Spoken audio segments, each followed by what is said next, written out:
executive. Before I start, can I welcome our new executive member, Gulam, with us this evening for the first time? Welcome. Look forward to working with you. Thank you. Have any apologies for absence?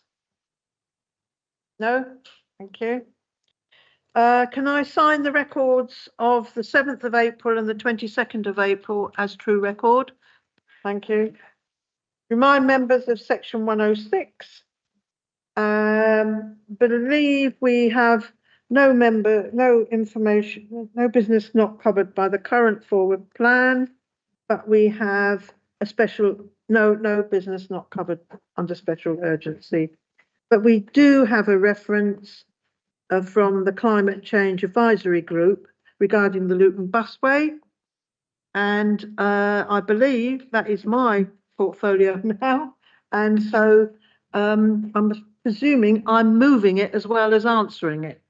Okay, so I move the recommendation from the advisory group, and public transport is a very important part of the road to net zero. The council has been very successful in securing 19.5 million for improvements to bus services. The operators are also very committed to ensuring the fleet is upgraded. So can I ask the executive to request officers to bring a report back to a further meeting of the executive on detailed implications of the recommendation from the Climate Change Advisory Group? Is that acceptable to everyone? Thank you very much. Yeah. Okay, so we'll meet afterwards about it then, yeah? Yeah. The timescales and all that are agreed, but I've confirmed that with the officers, so we're all in agreement. We'll bring something back. Okay, fantastic. We've no recommendations for scrutiny reviews, no petitions, and we move on to item 8, the Housing Strategic Board. Is that you moving that, Rob, or you, Gulam? Okay. Thank you, Hazel. Just recommending to the executive that we establish a Housing Strategic Programme Board. And this is to kind of bring two boards previously that were working independently together into one programme board to provide oversight and accountability, ensure we are collectively working together and to provide that. And you can see there the terms of reference for the group and the makeup and the membership of the group. So I'm moving this to the executive to kind of approve that. Happy to take any questions. Okay, any questions, Gulam? Is that agreed then? Agreed. Thank you very much. We now move on to Children's Services and over to Javeria for the academic calendar for community schools. Thank you, Chair. This is straightforward. So she says it's just basically a recommendation to exec members to approve the 2026-27 academic calendar year set out in Appendix A for Luton's community schools and maintained nursery schools. Just as an FYI, obviously all interested parties and bodies were consulted, particularly head teachers and also the trade unions.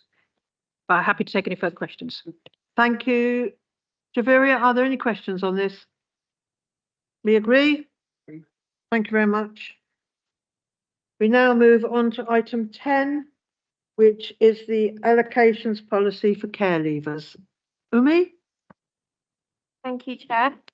So the executive is requested to approve the proposal to register qualifying care leavers in Band 2 of the Council's housing allocation scheme. So the report kind of explains it a little bit better, but I'll give you a bit of an overview. So back in July, August 2024, we had a focus visit from Ofsted where they focused on care leavers specifically, and they were critical of the relative priority afforded to housing applications from care leavers, with inspectors observing that the availability of suitable housing is a major issue. The Joint Housing Protocol provides care leavers with Band 3 status when they are bidding for properties. This means they are not a priority and only considered for housing if no one in Band 1 or 2 has bid for it. So we passed a motion to say that care leavers are a protected characteristic, and we have responsibility as corporate parents to ensure that we're doing what we can for our children in care and our care leavers. So when this came up, Rob and I had some discussions along with Mark and Dheeraj and the housing team around how we can change the housing allocation policy for our care leavers to show them that we are really committed to them. So the report basically outlines that we're going to increase their priority from band 3 to band 2. And the report has a little bit more about that in there. I didn't want to read the whole briefing because I feel like it's a bit self-explanatory in the report. Thank you. Any questions, let me know. Okay, thank you, Umi. Are there any questions? Everybody very happy to support this, I hope? Yes? Thank you. We now move on to item 11, the Household Support Fund. Over to you, Rob. Thank you, Chair. The Household Support Fund is a grant provided to Council by the DWP to support vulnerable households with the cost of essentials. The grant has been in existence since October 2021, with the Council distributing over 12.1 million of support to residents since that time. The Council has a degree of discretion with respect to how it utilises the fund within guidelines issued by the DWP. The Council has adopted a mixed approach, offering targeted support to groups such as care leavers and low-income pensioners, whilst also offering self-application pathways for all households on low incomes. Further details regarding the Council's use of the fund in previous years is provided in Appendix 1 of the report. The purpose of the report and recommendations are to ensure that the Council utilise the grant in such a way that is compliant with the grant purpose conditions, ensures a fair allocation of funds to vulnerable groups, and contributes to the delivery of the wider ambitions of 2040. The primary beneficiaries of the fund in terms of both volume and value of award have been families of children eligible for free school meals, with support worth £165 per child per year provided to these households in all previous iterations of the scheme. While the Council remains committed to supporting this group of residents, the report sets out 3 factors which have necessitated proposed changes to the use of the fund in 25-26. These factors are a reduction in the value of the grant allocated to Luton of circa £434,000, an expectation that local authorities invest in preventive activity alongside crisis support, and increased eligibility of the free school meals. Consequently, to ensure the fund enables the Council to support a variety of households in need, the report recommends reducing the value of support provided to households eligible for free school meals from £165 per child to £135 per child. This will ensure the support provided for families remains sustainable and does not result in other groups of vulnerable residents being unable to access help. Families will not see any changes from the proposals until October 2025, which will enable officers to work with schools and partners to communicate and manage the impact of this change, including ensuring families are aware of alternative help available, including how to access preventive support. As with previous schemes, the Executive are asked to maintain the delegated authority of the Service Director for Customer and Organisational Development to improve variation in spend between the scheme components to ensure the grant is fully utilised. In the current year, this is anticipated to be particularly pertinent given the current uncertainty with respect to the Government's intentions regarding the winter fuel payment. The proposals set out in the report have been developed on the basis that low-income pensioners who are not eligible for pension credit will not receive the winter fuel payment from central government. In the event the government announces a policy change which will take effect during the grant period, then officers will take steps to prevent duplication of support and redistribute funds to other scheme components in line with demand and need. I'd just like to say before we move on, the officer's recommendation is option 2 in the paper. To allow the equality of these components to be and money to be used across the scheme rather than other areas losing out on the scheme. And there's also, I just want to, well, this is an assumption. If the government do go and start paying the winter fuel payment again and do bring the two-child allocation back in for benefits, then it's very likely that this won't be available next year. Just let me know. Thank you. Thank you, Rob. Are there any questions? Graham? Yeah, Hazel. Just in terms of option 2, what's being recommended, I'm just concerned about the PR of it and what it actually is meaning, given that we're not sure what's going to happen with the fund, and also the fact that the two-child benefit cap might be reduced. I just wonder whether either option one is probably the better one to go with, rather than to be seen to be cutting funding to free school meal children. Doesn't seem to go down quite well with myself. I don't know what we said, the PR, I don't know what you mean by PR, sorry, at the beginning. Oh, it's the PR will be the press will spin it. We're cutting funding to free school meal children. Yeah, well, that's we don't have to put this into option until October 2025. Working with the schools to hopefully deal with that issue that might come up. But what we do have is that we have an allocation of funds at 400,000 less. And that's the issue that we have. There's also a concern amongst the officers, and we were hoping to have a report on that tonight, but weren't able to do that. There's a concern amongst a lot of parents now being sort of, wanting this. They're sort of saying, right, it's available. They think it's going to be available every year. So there is also an element of trying to sort of wean them off a little bit, shall we say, because the allocation may not be available to them next year. And the whole idea about the preventive stuff is that we put in financial resilience. Okay, we put in the debt advice. Okay, that's the preventive stuff about it, preventive advice, and hopefully try to work with families to make their own choices in relation with this background of the financial resilience and the debt advice that we're putting in. There is a concern that there are a lot of families just waiting for this to come out every year, and there's an expectation that they're going to get it. I don't know if that answers your question. But yes, we have to work with the schools in relation to that, in relation to any press release that might come forward. And I take all of that, Rob, and I know we want to get dependency off, but equally, if we're not sure about the future of this fund, then it's quite difficult, and it will be seen as a cut on free school meal children, and I'm just concerned about that. Oh, the options are available to you. Yeah, the officers are recommending option 2, but the options are available to the executive. I would prefer to go with option 1. Come in, do you, Nikki?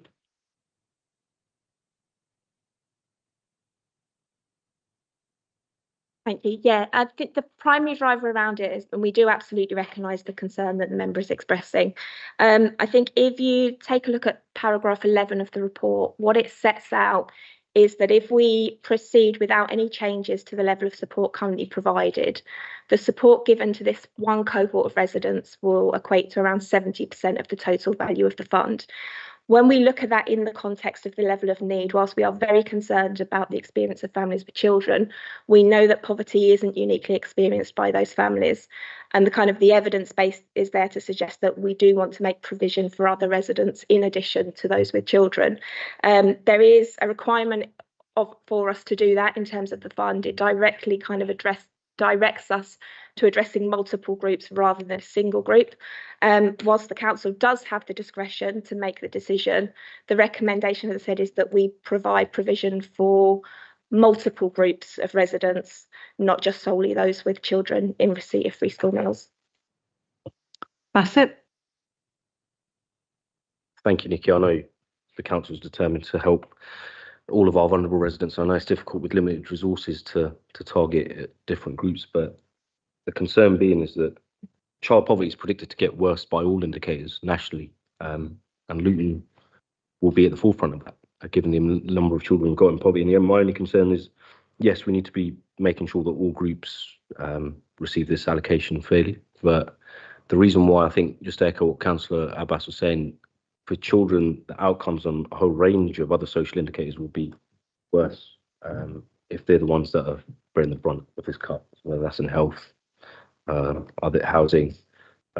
So I think if we are going to go ahead with it, I think it's not just about talking to the schools in terms of comms and stuff, but also finding out, well, have we done research into the impact that it will have on those children and those families once it is withdrawn? Have they given us any feedback?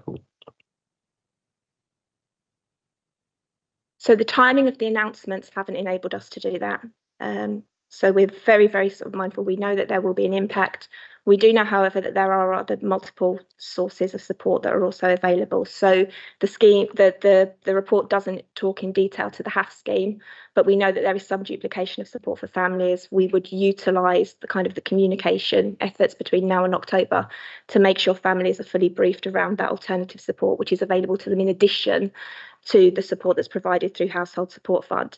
The report also talks to the new layer of support, which is the preventative activity, and that would also be available to families. So again, we can build that into our communications. To give you a sense of what that means, at the moment, Citizens Advice is the only organisation in Luton that provide face-to-face debt support. They only have 2.5 officers to do that. They've had to close an element of their face-to-face services because they simply don't have the capacity to meet demand. So one of the things that we would look to do, which I think is in line with the aims of the government in the change that it's making in terms of encouraging local authorities to invest in preventative support, is to start to connect some of those families to that advice, the support that might then have a longer term impact on sustainability of household resilience. So it is about building that the wider resilience rather than continuing to, I suppose, ask families to survive on the crisis support that has historically been provided through the scheme. Okay, Rob, did you want to come back?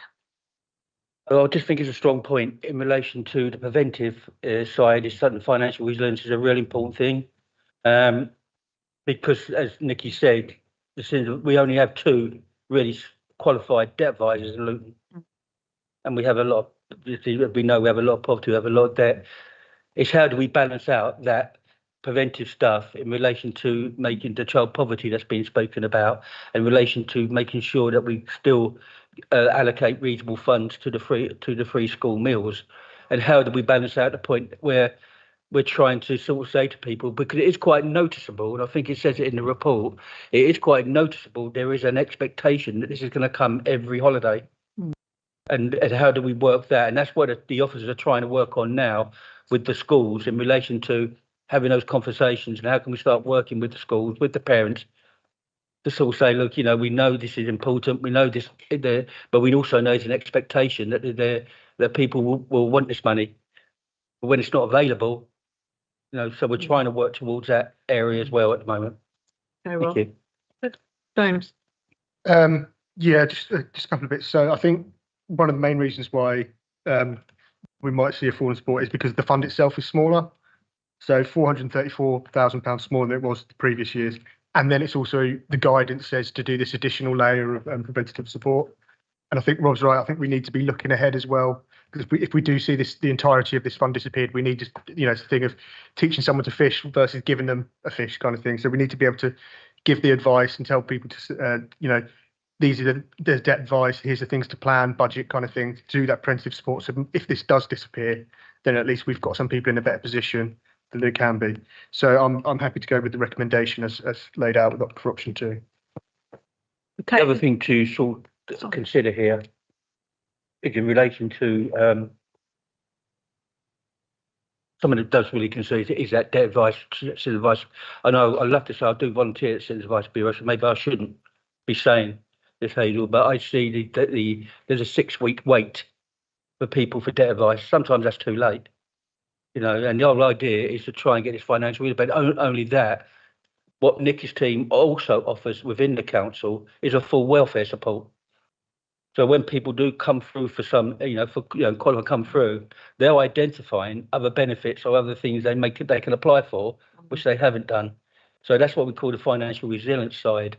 So there's a lot going on around the scene. But the other thing to remember is that also the free school meals eligibility has gone up. The funding's gone down. That's what we have. That's what we're working on at the moment. We're looking at it. Okay, thank you, Rob. Unless there's anyone else, I'm going to move the recommendation to them. And obviously, it is a difficult issue because the money has gone down.